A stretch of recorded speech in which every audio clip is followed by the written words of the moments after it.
First Watch with Sheriff Mark Daniels on KWCD Bisbee Sierra Vista. Hosted by Public Information Officers Carol Kappas and Grady Butler. First Watch is brought to you by Sulphur Springs Valley Electric Cooperative. And welcome to your Friday. I'm Grady Butler. With me is Carol Kappas and Sheriff Mark Daniels. Good morning. Good morning, Cochise County, on this Friday the 13th. I know, isn't that weird? Hello, everyone. It's kind of scary. It tells you Halloween's right around the corner. But yes, good morning, everyone.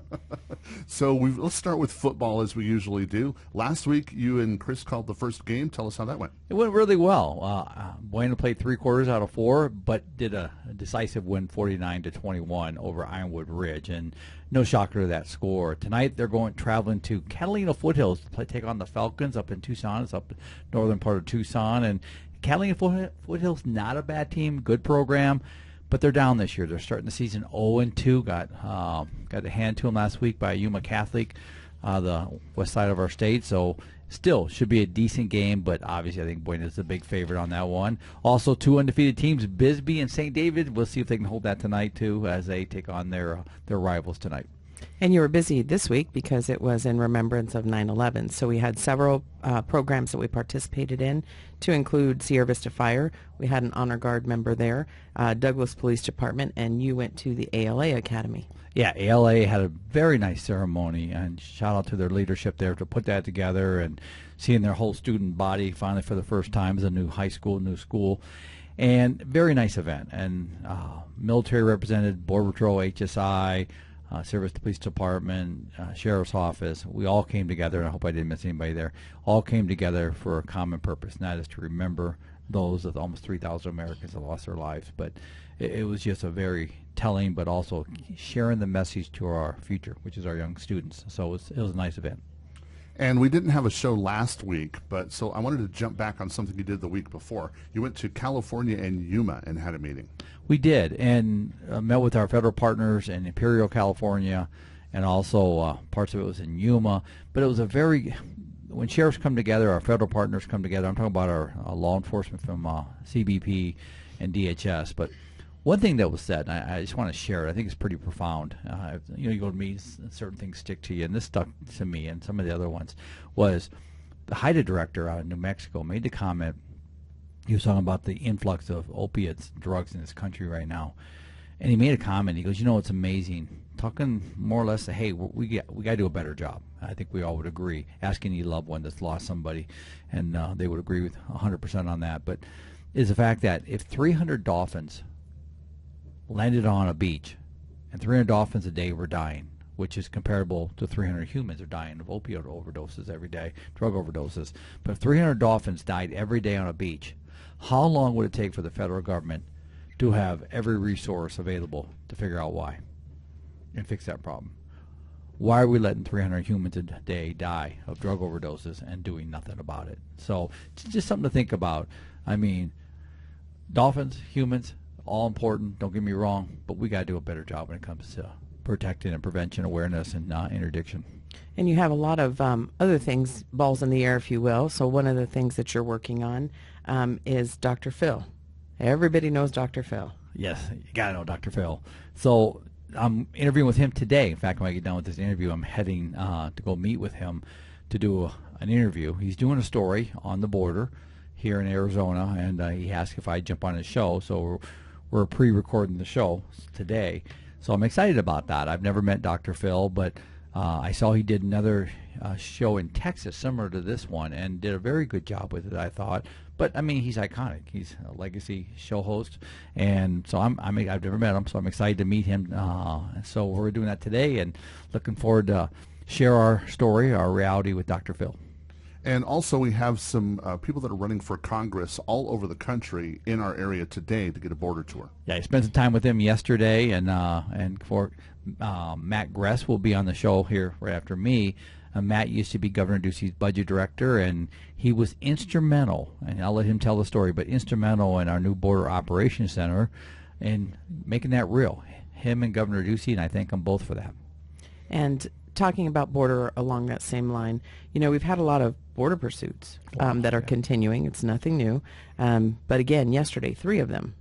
Well, 3 of them. I mean, I know 2 involved crashes, and then the migrants that were being illegally smuggled and they illegally came across the border, actually running through neighborhoods. This is just, again, something that I call the new norm for all the wrong reasons that we're dealing with. And one story that I learned last night or afternoon was there's one where the smuggler driver, was transporting a female. Now, this smuggler driver has quite the history. He's out in Nevada, but down here, I understand he's been deported, but he's back here under a different system. And just, how do you even explain it? It doesn't make sense to me. But either way, he was the driver, had a female migrant in the car that came across illegally being smuggled. This is where human smuggling and trafficking become very blurred in my mind. She said, "Let me out of the car." For whatever reason, don't know what's going on. He refused to let her out. She jumps out of the car. And he kept going in a moving car. He was apprehended just before he hit I-10 by us and law enforcement. Long story short is he's in custody in our jail for kidnapping, all the charges with this. But here's a thought. And Brian McIntyre, our county attorney, made this comment last time when we were meeting with the congressional people and Matt Gress, was the fact that we're doing the job. Where's the federal government? Where's the federal government in this again? And we all know this, whether it's an assault on a federal agent, whether it's a crime when it comes to border, we're the ones holding the bag. I mean, you look at, we got to be closing in on almost 4,000 arrests here so far. I know, what a month and a half ago we were at 3,762, so we're pushing that 4,000. By the end of the year, we'll hit 4,000 in the last 33 months. It's going to be then 34 months. But that's a lot of expense, a lot of time, a lot of investigations, a lot of manpower, and a lot of burn on the deputies, the troopers, the agents, and the officers working this together collectively. Got a special group of law enforcement in this county. And there was a case that made headlines this week with Walmart and someone at knife point and then a release. So tell us about that. Well, we had an individual that has quite an extensive background when it comes to crime. And without going into detail with that, he went to Walmart, actually had a plastic knife but looked real. Of course, it's irrelevant if it's plastic or real in this case. He actually tried to rob two females and actually ended up grabbing one of them, again, trying to rob them. The first one got away, then took off. When she broke away, law enforcement took him down. Service Police Department did a very good job there. Took him into custody. He had a medical procedure for surgery in Tucson. So they took, our detention officers took him to Tucson. It's not uncommon to release him because on the medical, we have to pay for that surgery. Unbeknownst to some of our detention officers and stuff, we realized, hey, this guy does not need to be released. This is one of those that called lack of communication, whatever you want to call it. But when we discovered that's what happened between the service, the police chief, myself, our officers, my commander, his command team, we went back to Tucson and rearrested him for some unrelated sex offender charges. Correct. And now he sits in my jail. Did we get him back, Carol? Is he still in Tucson? Do you know? He's still in Tucson. So we'll pay for that. That's worth the expense. Called community care. Is we got a right and an obligation to protect this community, and we didn't want him roaming the streets. And there were some other allegations that we're addressing and the PD's addressing, but bottom line is we did what was right. Especially if we make a mistake or we realize that we do better, we'll jump on that every time. And another issue that's been headlining in Cochise County, but again statewide, is the Houston versus Maricopa County case. And what that is it's a mugshot that we have a mugshot list that's typically on our public record page, and then an inmate list. And as a result of that particular litigation, then we had legal representation advise us that it was best to just go ahead and discontinue that process. And a lot of people are upset because even reading some of the comments, it was, what am I going to do? What am I going to do when I'm reading my paper every morning? Because that's what I do is I browse the mugshot list. Well, we just don't have that availability to put those out there anymore. Well, and listen, we work under the legal system. That's what our country's all about. It's justice for all, but we don't make the judicial rulings. We do the executive side, we do the enforcement. The ruling came out. Our legal advisors, which protect us on litigation, and that's as a financial steward of the county too, as elected official, we have to follow the law. In this case, we were told, listen, we recommend to you to take down your information based on the Ninth Circuit ruling. We didn't make the ruling, but we have to follow it, because until this is aired out, until this is ironed out, I mean, there's not much we can do. And I know we had a big meeting afterwards with our county attorney's office to say, what procedures can we do? What avenues are available to us? And right now, we're kind of in a hold pattern. Now, if this case or there's more challenges to it, which I wish they do it, I'm all about transparency. But when the Ninth Circuit, says you have to take them down, we have to take them down. So again, when people get mad, don't get mad at us because we're following the law. Okay, because if we get sued and this county has to pay out millions of dollars in a lawsuit, they're going to ask me, Sheriff, were you aware of this case? Were you aware of the ruling? I have to say yes. That becomes vicarious to the county, becomes vicarious to my office and my reputation, and I won't do that. Welcome to the criminal justice system, everyone. And there's a process where if you need a booking photo, you can get one. You file a public records request. They're $5 for release of those photos. If you have a loved one that you can't find and you think that they may be in our facility, you can call and we can tell you if they're there. So those types of workarounds that we have that are still providing public information. We're always going to let you know. If you call and your child or your loved one, like you're saying, Carol, is in our facility, we're not going to hide your loved one from us. We will share that with you because we understand families are secondary victims when your loved one's in incarceration. So don't think we're trying to hide that from you, but we have to have some new procedures based on this law. So there's always scams running around about jury duty or warrants, and those often end with people losing some money. But every once in a while, there's a happy ending. Well, there is, and this is a feel-good story. So yesterday, one of my sergeants was stopped by one of the banks here in town, and while he's walking up, there was a gentleman, older gentleman, out front on the phone, and he hears the individual, the citizen, on his phone say, "I won't say nothing to anybody. Don't worry, I won't say nothing." Which we all talk about this on the show and put it out that when people are saying that, what's that mean? Especially when you're at a bank. That's what they say. Don't tell anybody you pull money out of the bank. So the conversation continues. He keeps the phone as he's getting close to the teller. He still has the phone by his ear. So my sergeant actually asked him, "Sir, are you all right?" And he goes, and he identified himself. He goes, "Listen, I'm a sergeant with the sheriff's office. Are you all right? Everything going all right?" "Well, I can't say nothing to you. They told me I can't talk to you." And he goes, "Well, I am real." He's catching in. This is a scam. So the guy has the scammer on the phone talking to my sergeant on the other side. He goes, "Well, I didn't show up for jury, so I have to get out $3,000 out of the bank and send that to him right away. Otherwise, I'm in trouble." And my sergeant advised him, "No, you're not. That's not." And he showed up my sergeant the phone. It actually had they call it spoofing the number. It actually had our number. And he even told him, I think it's important to repeat this, the scammer told the citizen, "Don't call this number back. We'll call you if we get disconnected." Because they know if they call it back, it goes right to the sheriff's office. So again, those are all red flags. So my sergeant told him, "Hey, this is a scam. Don't take out any money." Boom, boom, boom. So my sergeant talked to the scammer, and the scammer even told him, "You're obstructing justice," to my own sergeant and stuff. And of course, that didn't go well. So either way, we saved this individual by $3,000 by not taking it out. So folks, just be careful. Don't fall for that. Please, if you get a call like that, call your local law enforcement, call your sheriff's office, and especially, they said there was Lieutenant Johnson, I think the name was. We don't have a Lieutenant Johnson. We can verify these. We do these. We hear them all the time. Give us that opportunity before you pull any money out of your account to give it to somebody like this, because these scammers they're ruthless, but they're also pretty good about what they do. Well, and they are so good, and we tell people we will not call you to get money. We're just not going to do it. So don't fall to these criminals. Don't be a victim.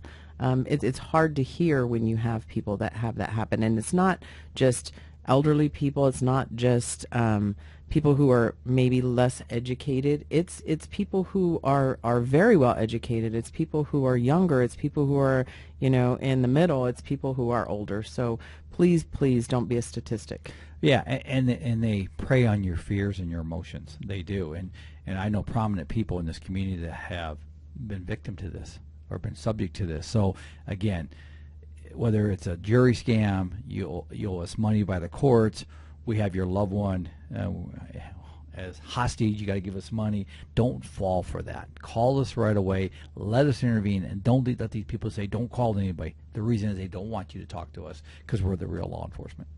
And another safety program that we're rolling out, you may have seen it on our Facebook with the schools, is See Something, Say Something.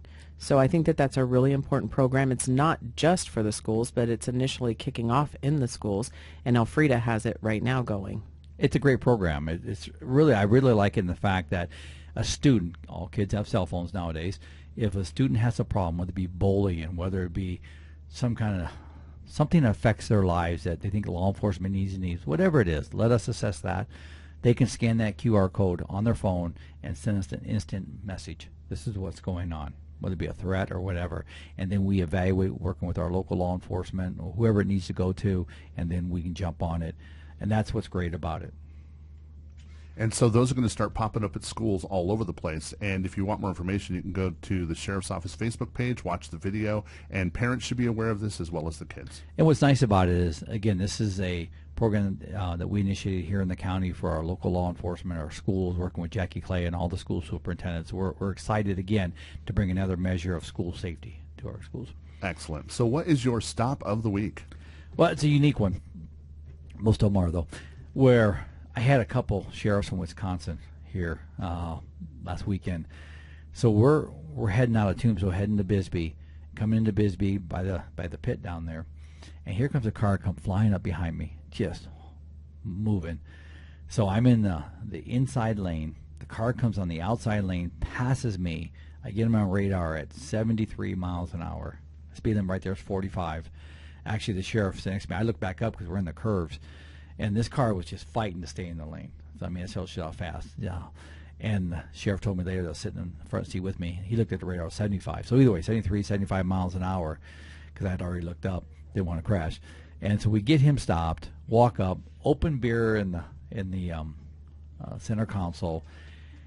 So I'm talking to the individual. Obviously, there's an impairment issue. And he tells me, he goes, I said, you know, I showed him why I'm stopped. He goes, yeah. He knew why he was going too fast. But obviously he's showing the signs of impairment that we look for, that we starting this investigation. But he made a comment to me. He goes, you know, I got really drunk last night. I woke up with a hangover, so right back to the beer. Right back to the beer, and here he's driving. I arrested him after the test. I arrested him for DUI. We took him down thanks to the Bisbee Police Department and my sheriff's deputies. So we finished up the investigation down there. But he also had cocaine in the system. So besides alcohol, cocaine, sharing the road with the publics and families, this is what we do. So Driving by a big hole in the ground. Yeah, no kidding. And again, if you drink and drive, trust me, we're very proactive on that. You will go to jail. Well, Sheriff Mark Daniels, we thank you for coming and talking to us today. Thank you, Grady. Thank you, Carol. Appreciate you. All have a safe week. And Carol, who do we have coming in next? We have Arizona State Representative Matt Gress. First Watch on KWCD Country. It's brought to you by Sulphur Springs Valley Electric Cooperative.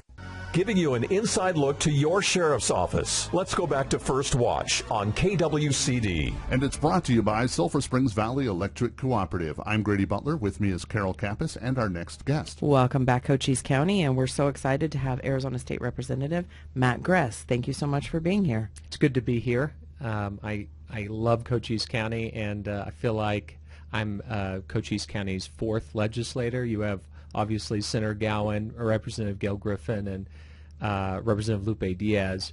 But I just love this place and love everything that's happening here in Cochise County, the leadership. So always happy to help.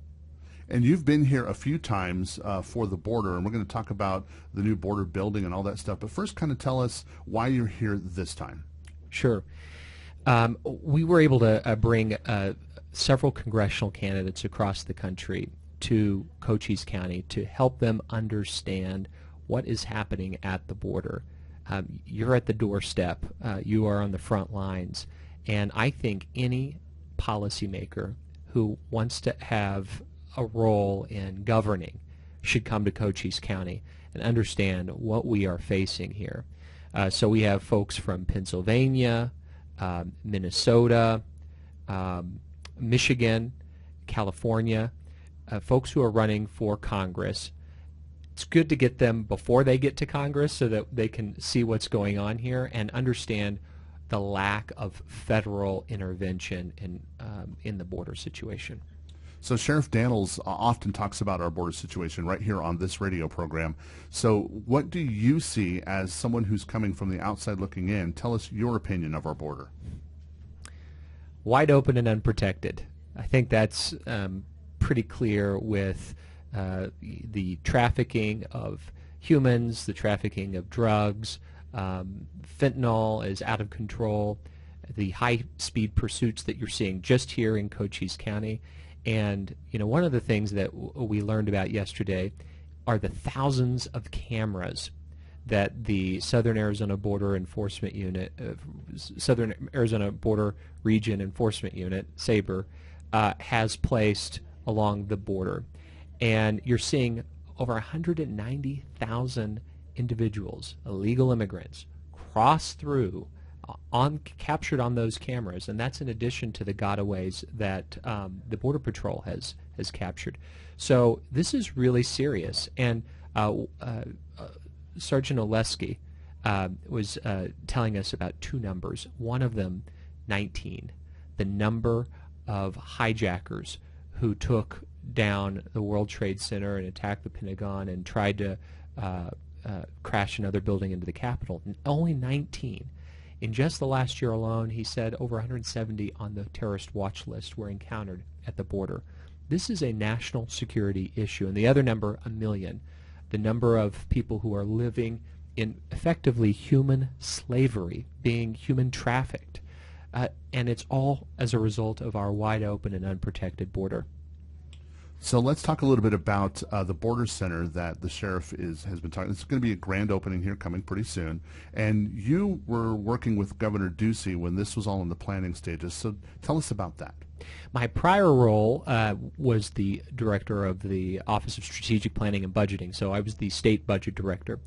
And Governor Ducey made securing the border a priority of his administration. Now, there are a lot of other factors at play. Federal partnership. We had a great partnership with President Trump, a pretty challenging relationship with President Biden. But one thing that we knew is that our local law enforcement needed more support. Either way you look at it. And Sheriff Daniels came forward with a really innovative idea. He's already shown a history of working with anyone who is interested in securing the border. So he said he wanted to create this Border Fusion Center where you could bring law enforcement agencies, federal, county, state, local, all together under one roof to collaborate on the best ways to secure the border, to interdict criminal activities. So we had several buildings under review, figuring out the right dimensions and all of the infrastructure that you need, and ultimately we were able to, I believe, give close to $8 million to Cochise County in order to have them acquire a facility where they can do their work. And having been able to tour it, I mean, a lot of the equipment, sensitive equipment, is now secure and safely stored, and I think it really has amped up the ability for SABR and Cochise County Sheriff's Office to help continue their work in securing the border. And the first time you were here, you have an interesting story about a border crossing because you were on a ride-along. So tell us that story.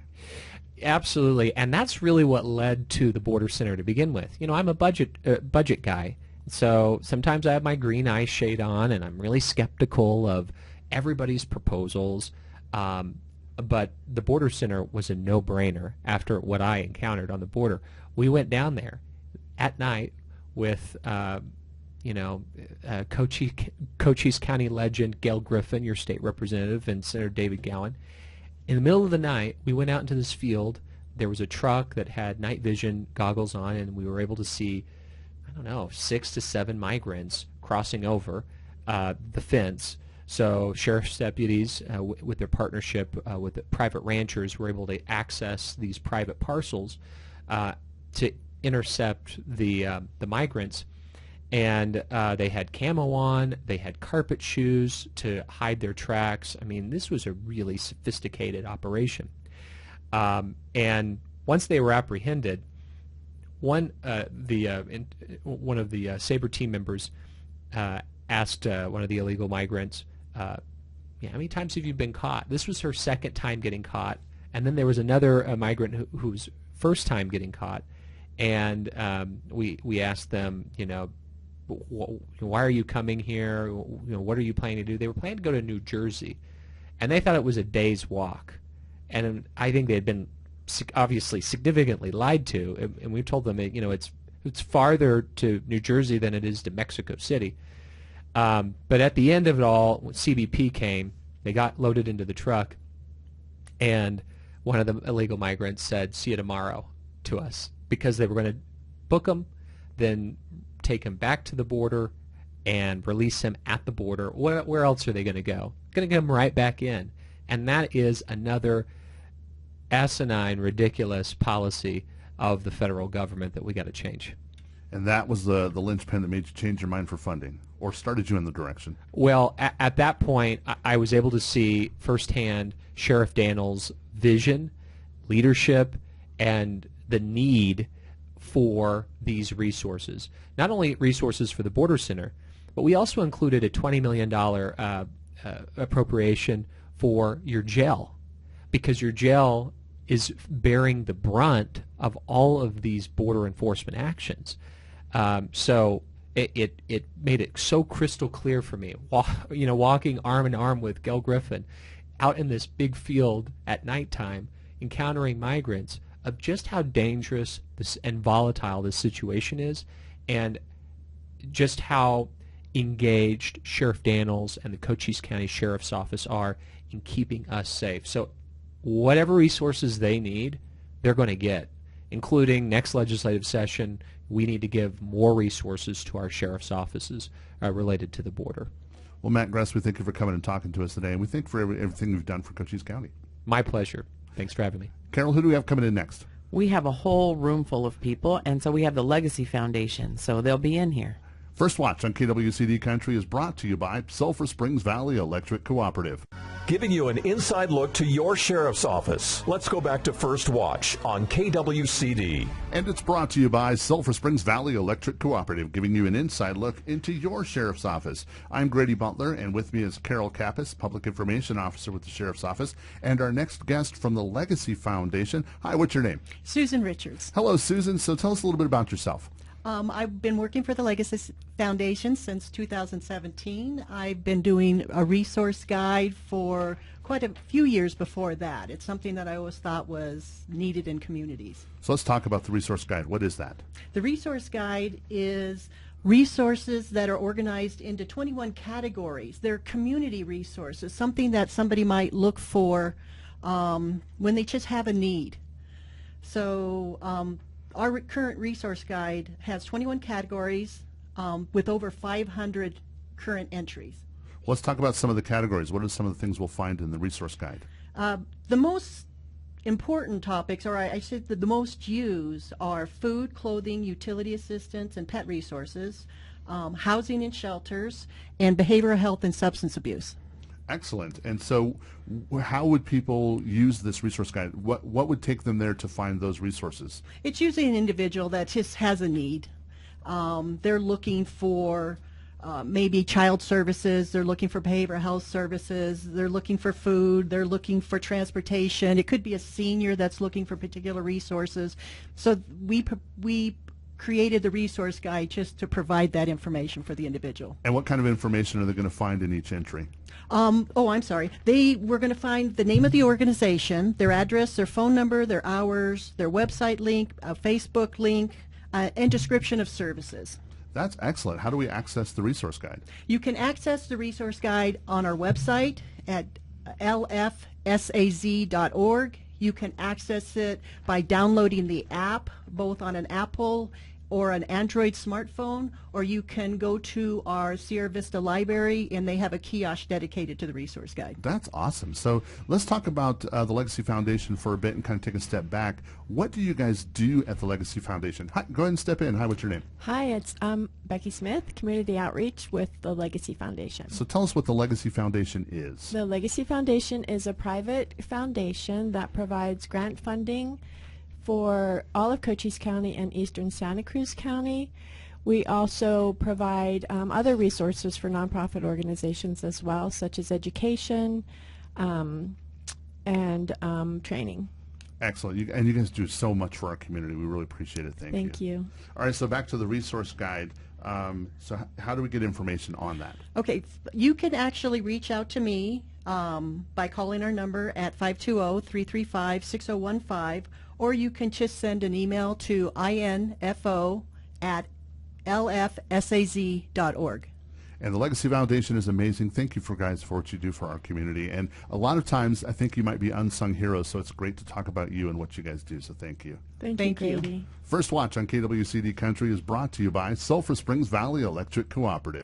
Giving you an inside look to your sheriff's office. Let's go back to First Watch on KWCD. And it's brought to you by Sulphur Springs Valley Electric Cooperative. I'm Grady Butler, and with me is Carol Kappas and our next guest. Welcome back, Cochise County, and thank you so much, Cosette from Canyon Vista Medical Center, for being here. Thank you. Glad to be here. Thanks So for tell the us a invite. little bit about who you are and what your position is at the hospital. Thank you.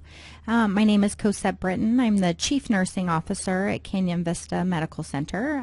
I've been there almost 20 years in one nursing capacity or another. Started as a staff nurse. And the Chief Nursing Officer is the person responsible for essentially all clinical operations in the hospital. And so every day is a new day. And you run so many programs. So let's just start off with one, the RN residency program.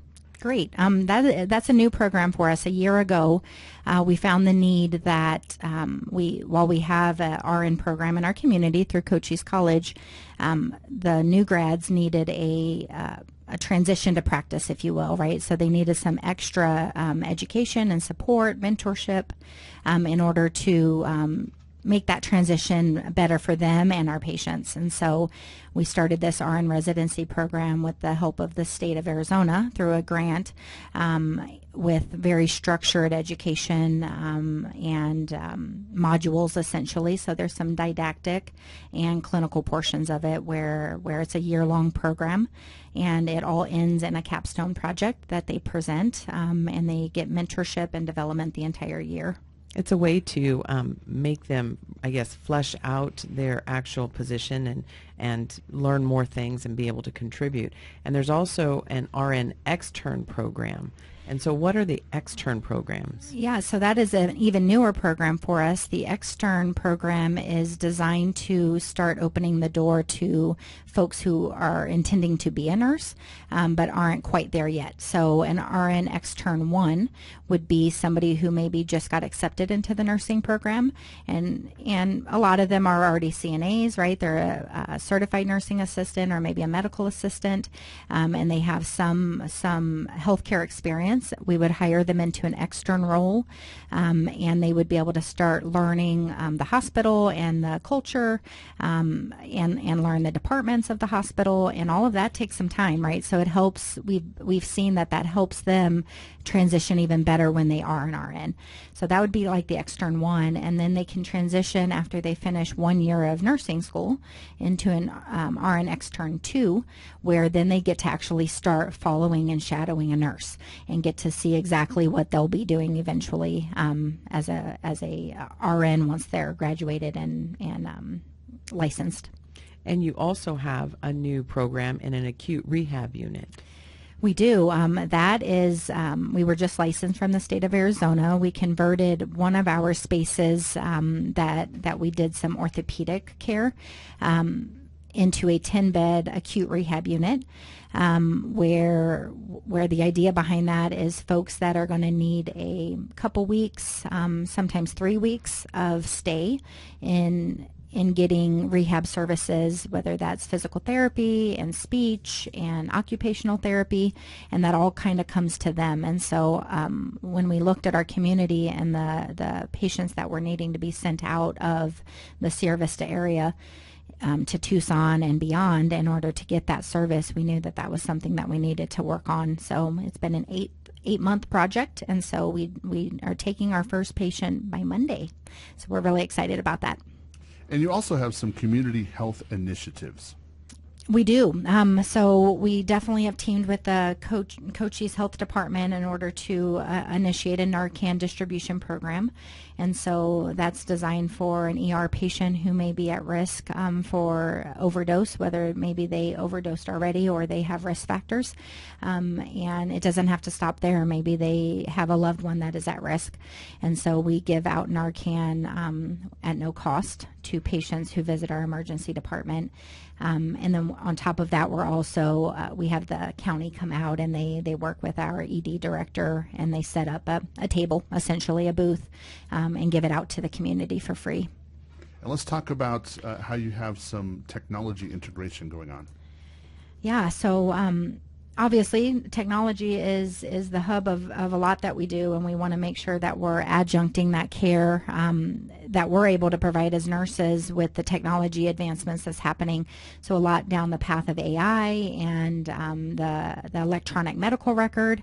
So some of the things that we're doing is like a sitter program. So sometimes patients come in and they're confused. They might have dementia, pull out their lines, aren't staying in bed. They're at risk for fall and injury to themselves. And so normally we would pay a caregiver to sit at their bedside to help keep them safe while they're in the hospital to get the care. Well, obviously resources are light for everybody these days, and whether we want to hire a bunch of people or not, sometimes you just don't get those applications, right? So some systems are starting, and we're looking at the technology advancements that we can do at our hospital with it's a camera essentially. So a camera is placed at the foot of the bed area of a patient who needs that type of help, and we're able to monitor multiple patients at one time via that camera system, where one person is maybe sitting in a remote area and watching multiple cameras, and can alert the caregivers like, hey, call the nurse directly and say, your patient in your room is starting to get up out of bed, or something like that, to be able to keep them safe. So that's just one way that we're going to use that technology and to just help our resources grow a little bit and be able to get the care to the patients. Well, we thank you for everything that the hospital does in our community. We really appreciate you coming and talking to us today about it as well. Thank you. I appreciate that. All right, and Carol, who do we have coming in next? We have Corporal Scott Borgstadt, Sierra Vista Police Department. First Watch on KWCD Country is brought to you by Sulphur Springs Valley Electric Cooperative. Giving you an inside look to your sheriff's office. Let's go back to First Watch on KWCD. And it's brought to you by Sulphur Springs Valley Electric Cooperative. I'm Grady Butler. With me is Carol Kappas and our next guest. Welcome back, Cochise County, and thank you so much, Corporal Scott Borgstad from Sierra Vista Police, for being here. Good morning. Thank you for having me. So what is the scoop? What are you working on now? What are we working on now? Well, we're always working on something, but tomorrow, you probably heard the PSAs running all week, but tomorrow is the VinEtch at the mall. We will be open from 9 a.m. to 1 p.m. We'll be on the east side of the mall, kind of by the Wells Fargo, but in the mall parking lot there. If you're interested getting into your Windows VinEtch, that's putting your vehicle identification number on the windows of your vehicle. It helps prevent on vehicle theft. You can come by from 9 to 1. Just look for the big Sierra Vista Police Department command vehicle. And it takes about 10 to 15 minutes, depending on how long the line is, to get it done. It is free of charge, but we do take donations to help cover costs if you're willing. And yeah, it's just a great way to help protect your vehicle from vehicle theft. And how does that happen? Well, the windows are the most popular thing as far as chop shops goes. To take them out, and they're easy to resell, and they have high value to it. So if you put your vehicle identification number on the window, it basically makes them useless for these vehicle thieves to use them. So it helps protect your vehicle from being stolen. And we always use harden the target, make it harder for someone to get target hardening, yeah. Anything you can do to help protect your property. Etching your windows is one step, but then other things that you can do is put a car alarm on it or a club or something like that. Lock your doors. Lock your doors. Yeah. Please lock your doors. Yeah. Yeah, that's the big thing. Lock your doors and make sure you take your valuables out of the vehicle and don't leave them sitting out so people can just look in and see what's in there. All right, well, invite us to Vinetch one more time. Sure. Tomorrow, Saturday, the 14th, at the mall in Sierra Vista on the east side of the mall from 9 a.m. to 1 p.m. Well, thanks for coming and talking to us today. That's Corporal Borkstadt with the Sierra Vista Police Department. And Carol, how do they get a hold of us at the Sheriff's Office? So reach out to our webpage, cochise.az.gov/sheriff. You can go ahead and check out our social media sites at Cochise County Sheriff's Office, Sheriff Mark J. Daniels for Facebook. You can also check us out at X, and we have an Instagram account. It can all link back through our Facebook. First Watch on KWCD Country. It's brought to you by Sulphur Springs Valley Electric Cooperative. You've been listening to First Watch, brought to you by Sulphur Springs Valley Electric Cooperative. Keep up to date. Follow the Cochise County Sheriff's Office on Facebook. And tune in next Friday, 7 a.m. for First Watch right here on KWCD.